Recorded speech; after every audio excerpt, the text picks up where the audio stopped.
A.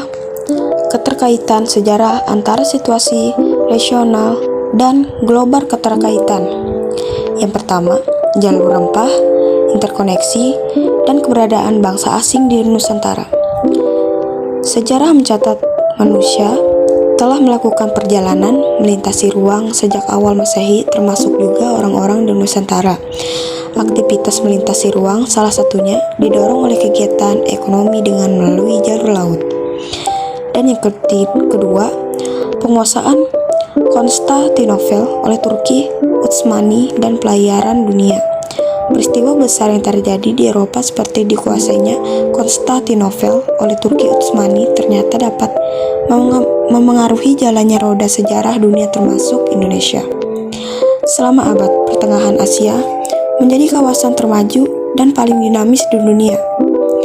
Sementara sebagian besar Eropa masih terbelakang. Pusat perkembangan ekonomi dan politik dunia pada abad 14-15 berada di dunia Islam, khususnya Kesultanan Turki Utsmani.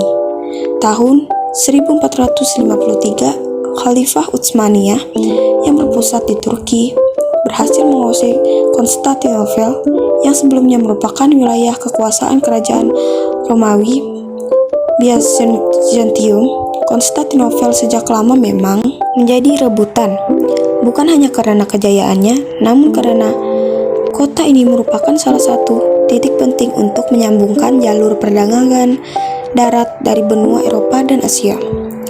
Dan yang ketiga, jatuhnya Malaka ke tangan Portugis.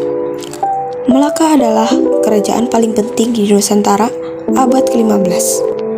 Kerajaan ini didirikan oleh para Meswara yang berhasil mengubahnya dari desa nelayan menjadi pusat perdagangan penting. Bandar Malaka menjadi lebih ramai lagi setelah para Meswara masuk Islam sehingga banyak perdagangan Muslim dari India, Timur Tengah, dan Nusantara mulai berdagangan di sana. Laporan para perdagangan Asia mengenai kekayaan dan kebesaran tentang Malaka terdengar oleh orang Portugis yang telah memiliki pangkalan Hormuz dan Socotra di Teluk Persia serta gua di pantai barat India. Hal tersebut mendorong Raja Portugal mengutus Diego Lopes de Sequeira untuk menemukan kota tersebut dan menjalin hubungan persahabatan dengan penguasanya. Pada awalnya, Sequeira disambut baik oleh Sultan Mahmud Shah. Namun sikap Sultan berubah setelah para pedagang Muslim yang ada di bandar itu meyakinkannya bahwa orang Portugis sangat berbahaya. Sultan kemudian berbalik menyerang 4 kapal Portugis yang sedang berlabuh.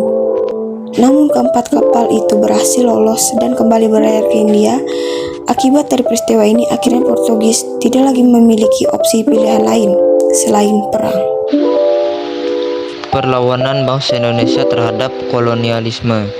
1. Saudagar dan pengusaha lokal Nusantara. Seperti yang telah dijelaskan sebelumnya bahwa perdagangan internasional lintas benua telah berlangsung dan berkembang sejak lama. Akan tetapi, narasi sejarah tentang kota-kota pelabuhan baru diketahui dari catatan bangsa Eropa. Hal ini menyebabkan seolah-olah kota tersebut muncul karena kedatangan bangsa Eropa. Pada kenyataannya, jauh sebelum kedatangan mereka terdapat banyak saudagar dan pengusaha lokal di Nusantara yang memiliki kuasa, kekayaan, dan kemampuan untuk melakukan penjelajahan dan bahkan perlawanan kepada dominasi asing yang ingin menguasai Nusantara. Posisi geografis Nusantara berada di dalam jalur perdagangan internasional antara negara India dan Cina.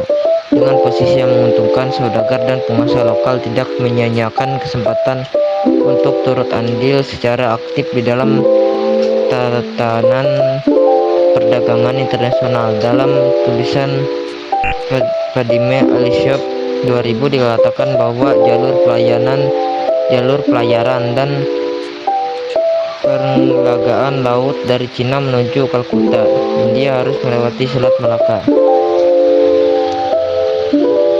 Sebagai sebuah pintu gerbang antar wilayah, Selat Malaka menjadi kawasan yang sangat penting bagi pelabuhan-pelabuhan di sekitar Samudra Hindia dan Teluk Persia.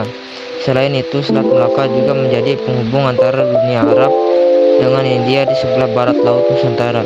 dan Cina di sebelah timur Laut Nusantara. Dengan kondisi rute pelayaran yang ramai sejak awal abad 2 mendorong munculnya kota-kota pelabuhan penting di sekitar jalur Selat Malaka, yaitu Malaka, Samudra Pasai, Samudra Timur, Jambi, Banten, Losem, Tuban, Gresik, Makassar, dan lainnya. 2. Perang antar negara Eropa dan upaya menegakkan. Berikut ini adalah beberapa peristiwa sejarah global yang memiliki dampak pada jalan sejarah di Indonesia. Perjanjian Tordesillas merupakan satu titik awal dan ekspansi bangsa Portugis dan Spanyol dalam melakukan penjelajahan dunia. Agar tidak terjadi perebutan wilayah yang sama, Paus Paulus Alexander V membagi garis demokrasi pada tanggal 7 Juni 1494 di Tordesillas, wilayah di barat Laut Spanyol. Dampak perjanjian Tordesillas membuat pelaut Portugis berlayar ke timur mengitari pantai barat Afrika pada 1487. Pelayar Bartholomeus Dias mengitari Tanjung Harapan di Afrika dan memasuki Samudra Hindia. Kemudian pada 1497, pelayar Vasco da Gama sampai di India. B. Perlawanan bangsa Indonesia terhadap kolonialisme. 3. Melawan kuasa negara kolonial. Kedatangan Belanda pada awalnya tidak dilandasi oleh keinginan untuk menguasai seluruh wilayah Nusantara. Ketika ambisinya berubah untuk menegakkan sebuah negara koloni, muncul gelombang perlawanan dari penduduk lokal. Perjuangan melawan dominasi kekuasaan Belanda di Indonesia melalui masa yang sangat panjang. Perjuangan rakyat Indonesia yang dipimpin oleh penguasa lokal dalam melawan kolonialisme dapat digolongkan menjadi dua periode, yakni periode abad jadi dua periode, yakni periode sebelum abad ke-19 di mana rakyat menghadapi VOC dibubarkan pada akhir abad ke-18, yakni tahun 1799, dan periode setelah abad ke-19 menghadapi pemerintah Hindia Belanda. A. Periode sebelum abad ke-19. B. Periode setelah abad ke-19.